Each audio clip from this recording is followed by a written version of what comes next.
আপুরা আলহামদুলিল্লাহ ভালো আছে। আজকে সুতা কাটার 5 নাম্বার কারণে চলে আসছে, 1 2 3 করে 5 নাম্বার কারণে আসছে।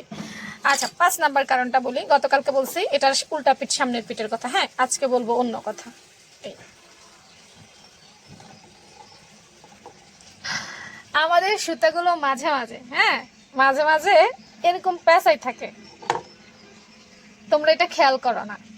এটা মাঝে মাঝে এই যে টানের সাথে আছে না। আচ্ছা আপু এটা খুলে দেই। হ্যাঁ, মনে করো এমনি করছি, মাঝে মাঝে এমনি টানের সাথে, এই দেখো সুতাটা টানের সাথে এরকম পেঁচাই থাকে, দেখছো নি? হ্যাঁ, মেশিন যখন তুমি চাপ দাও, এই চাপের সাথে এই মেশিনের গোড়ায় এরকম পেঁচাই যায়। খেয়াল করো না তোমরা। আর এই খেয়াল না করার কারণে সুতা ঠাস ঠাস করে ছিঁড়ে যায়। বুঝতে পারছো? এটা এটা দুইটাই। এই জন্য মেশিনটা যখন স্টার্ট করবে তখন হালকা করে স্টার্ট করবে। অনেকে আছে ঠাস করে চাপ দাও, তখন এই প্রবলেমটা হয়। তাই মেশিন যখন সেলাই স্টার্ট করবে একদম প্রথমে হালকা করে, তোমাদের যদি ম্যানুয়াল মেশিন হয় এভাবে হালকা করে ঘুরাবা, ঠাস করে এভাবে ঘুরাবা না। বুঝতে পারছো নি? তখনই আর এই সমস্যাটা হবে না, আর এই সুতাটা ছিঁড়বে না। আর এখানে এরকম দলা পাকায় আছে কিনা এই জিনিসটা খেয়াল করো।